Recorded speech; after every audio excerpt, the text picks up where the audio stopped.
सुरक्षेतील कमतरता दूर करण्यासाठी आम्ही सरकारसोबत. पहलगाममधील हल्ल्यानंतर शरद पवारांकडून सरकारला पाठिंबा, तर हल्लेखोरांवरती कठोर कारवाईची मागणी.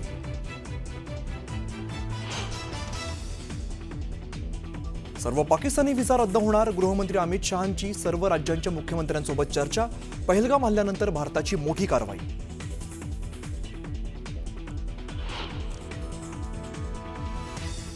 अतिरेकी आदिलचे 2 भाऊ तपास यंत्रणांच्या ताब्यात.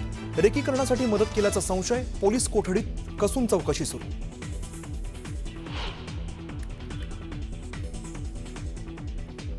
नाशिकच्या काठेगल्लीतील दंगल पूर्वनियोजितच. पोलिसांच्या तपासात बाब उघडकीस.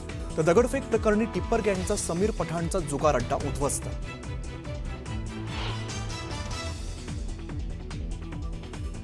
मालेगाव शहरातील वेगवेगळ्या भागात 9 ठिकाणी ईडीचे छापे. बनावट जन्ममृत्यू दाखले प्रकरणात सकाळपासून छापेमारी सुरू.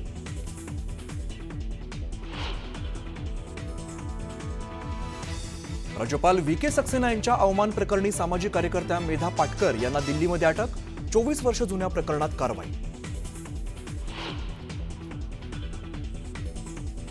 गडचिरोली जवळच्या कर्रे गटाच्या पहाडीवर 72 तासांपासून मोठं ऑपरेशन सुरू. 1000 माओवाद्यांना लष्करानं घेरलं. 3ही राज्यांच्या सीमेवरती हाय अलर्ट जारी.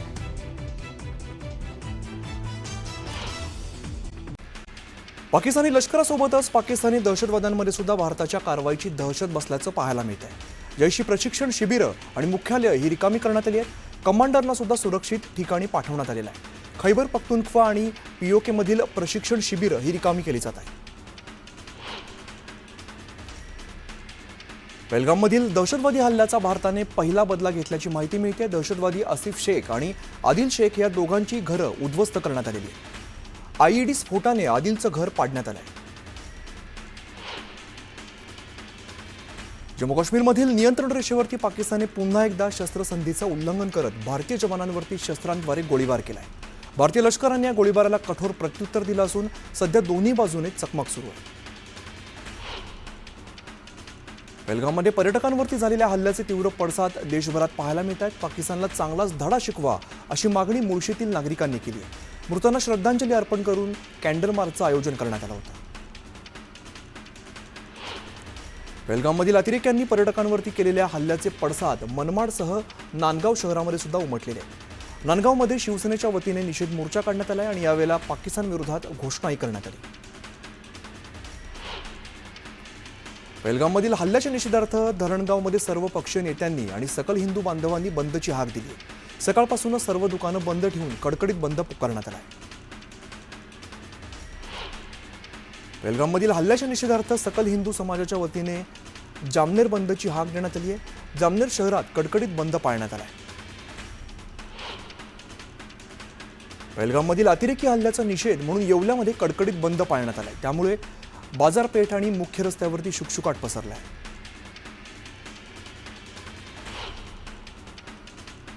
अक्कलकोटमध्ये ठाकरे गटाच्या वतीने पहलगाममधील हल्ल्याचा निषेध करण्यात आलाय. पाकिस्तानच्या पंतप्रधानांची आणि पाकिस्तानच्या झेंड्याची तिरडी काढत दहन करण्यात आलंय.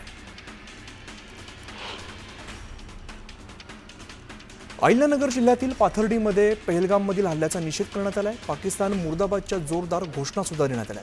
यावेळेला भाजप, राष्ट्रवादी, आरपीआय आणि हिंदुत्ववादी संघटना एकत्र आल्या.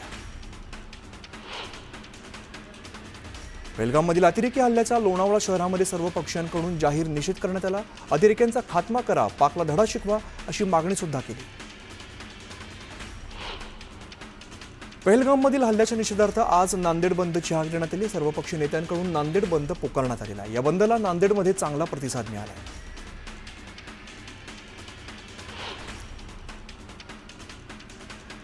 देहरोड कॅन्टोन्मेंट बोर्डच्या आर्मी छावणीत जम्मू काश्मीर खोऱ्यातील पहलगाममधील हल्ल्याच्या निषेधार्थ व्यापाऱ्यांनी जाहीर निषेध केला.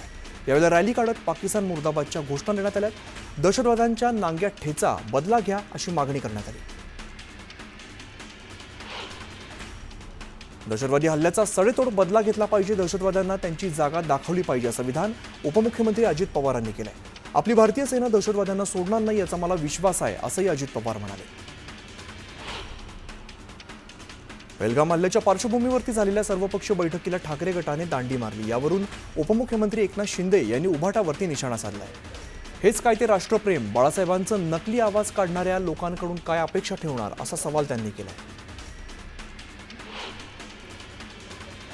पहलगाममधील पर्यटकांवरती झालेल्या दहशतवादी हल्ल्यानंतर संपूर्ण देशभरात संतापाची लाट आहे. देशवासियांना दहशतवाद्यांचा समूळ विनाश हवाय अशी संपूर्ण देशाची मागणी आहे. या घटनेनंतर मोहन भागवत यांनीही संताप व्यक्त केलाय. अष्टभुजा शक्तीने राक्षसांचा सर्वनाश व्हायला हवा, लढाई धर्म आणि अधर्माची आहे, असं वक्तव्य भागवतांनी केलंय. शिंदे सेनेचे खासदार नरेश म्हस्के यांनी केलेल्या विधानामुळे वाद निर्माण झालाय. त्यावरती शरद पवार गटाच्या रोहिणी खडसे यांनी सडेतोड उत्तर दिलंय. लोकांच्या टॅक्समधून विमानसेवा देण्यात आली, तुम्ही घरून पैसे भरले नाही, तसं प्रत्युत्तर खडसेंनी दिलंय. पहलगाममधील हल्ल्यातून वाचलेल्या पावसकर कुटुंबियांची पालकमंत्री नितेश राणे यांनी भेट घेतली. पावसकर कुटुंबियांकडून नितेश राणेंनी घडलेल्या घटनांची माहिती घेतली. पहलगाममध्ये झालेल्या हल्ल्याने पर्यटकांमध्ये भीतीचं वातावरण पसरलं. छत्रपती संभाजीनगरातील काही पर्यटक हल्ल्यादरम्यान पहलगाममध्येच होते. मात्र लहान मुलांना भूक लागल्यामुळे जेवण करण्यासाठी थांबले असतानाच गोळ्यांचा आवाज कानावरती पडला. घटनेचं गांभीर्य लक्षात घेत मगरे कुटुंब तिकडेच थांबलं, त्यामुळे त्यांचा जीव वाचला. कामाच्या दर्जात अजिबात तडजोड नको, नुसतं पाट्या टाकायचं काम करू नका, असा थेट इशारा अजित पवारांनी अधिकाऱ्यांना दिला. तर कामाच्या दर्जाची पाहणी करण्यासाठी लवकरच एजन्सी नेमणार, अशी माहिती सुद्धा अजित पवारांनी दिली. उपमुख्यमंत्री आणि पुण्याचे पालकमंत्री अजित पवार यांनी डीपीडीसीची बैठक बोलवली होती. यावेळेला पुण्यासह पिंपरी चिंचवड पालिका आणि पुणे ग्रामीणचे अधिकारी उपस्थित होते. मात्र बारामतीच्या खासदार सुप्रिया सुळे आणि शिरूरचे खासदार अमोल कोल्हे यांनी बैठकीला दांडी मारली. अजित पवारांनी आजही आमची परीक्षा घेतली. सकाळी 8 वाजता कार्यक्रमास आले. दादा नेहमीच परीक्षा घेतात आणि मग आमची अडचण होते, असं मिश्किल वक्तव्य प्रकाश आंबेडकर यांनी केलंय. नीलम गोरेंनी फडणवीसांसह शिंदे आणि अजित पवारांच्या कामाचं कौतुक केलंय. अजितदादा सकाळी लवकर उठून कार्यक्रमाला लागतात. एकनाथ शिंदे रात्री उशिरापर्यंत काम करतात आणि मुख्यमंत्री दिवसभर काम करतात, त्यामुळे आमच्यासारख्यांची अडचण होते. आम्ही कधी काम करायचं, असा सवाल गोरेंनी केलाय.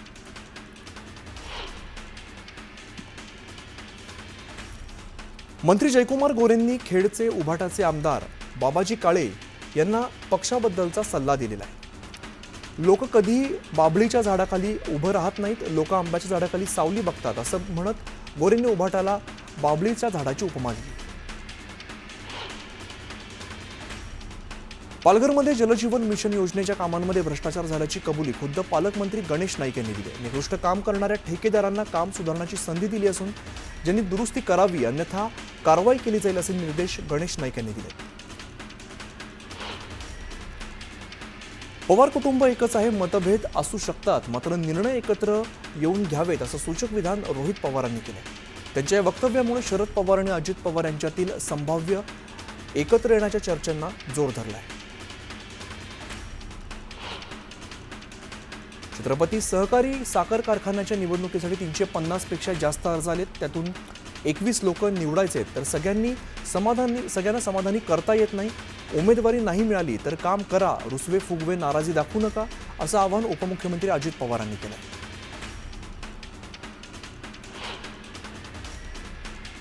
सिद्धिविनायक बिडवलकर खून प्रकरणी बिडवलकर कुटुंबियांनी शरद पवारांची भेट घेतली. बिडवलकर खून प्रकरणात आरोपींना शिक्षा होण्यासाठी या प्रकरणात लक्ष घालण्याची विनंती शरद पवारांना केली.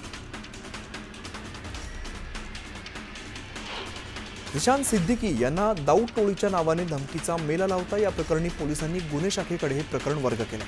धमकीचा मेल अमेरिकाजवळील सर्व्हरवरून पाठवण्यात आल्याचं तपासात निष्पन्न झालं. शरद पवार सिंधुदुर्ग दौऱ्यावरती आहेत. आंबोलीतील ऊस संशोधन केंद्राला त्यांनी भेट दिली. यावेळेला कामकाजाची पाहणी देखील शरद पवारांनी केली. शेतकऱ्यांच्या कर्जमाफीसाठी छावा क्रांतीवीर सेना आक्रमक झाली. शिर्डीच्या अप्पर जिल्हाधिकारी कार्यालयावरती बैलगाडी मोर्चा काढण्यात आला. यावेळेला अजित पवार आणि माणिकराव कोकाटेंच्या राजीनाम्याची मागणी जोरदार करत घोषणाबाजी करण्यात आली.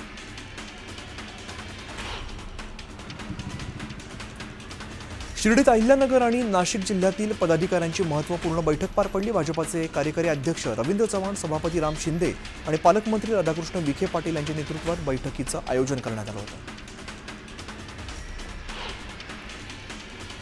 मागील 3 दिवसांपासून देशातील सगळ्यात मोठं ऑपरेशन गडचिरोली जिल्ह्याला लागून असलेल्या 3 राज्यांच्या सीमांवरती सुरू आहे. त्यामुळे हाय अलर्ट जारी करण्यात आलाय. 3 राज्यांच्या सीमेवरील करेगट्टाच्या पहाडीवरती 1000 माओवाद्यांना घेरण्यासाठी 20,000 जवानांनी चारी बाजूंनी वेढा घातलाय. जुन्या वादातून नागपुरात तरुणाची हत्या करण्यात आली आहे. पोलिसांनी काही संशयितांना ताब्यात घेतलं असून अधिकचा तपास सुरू आहे. अमरावतीत भाजप आणि हिंदुत्ववादी संघटना आक्रमक झाल्यात. पहलगाम इकडे झालेल्या आतंकवादी हल्ल्याच्या निषेधार्थ आज अमरावती शहर बंद ठेवण्यात आले.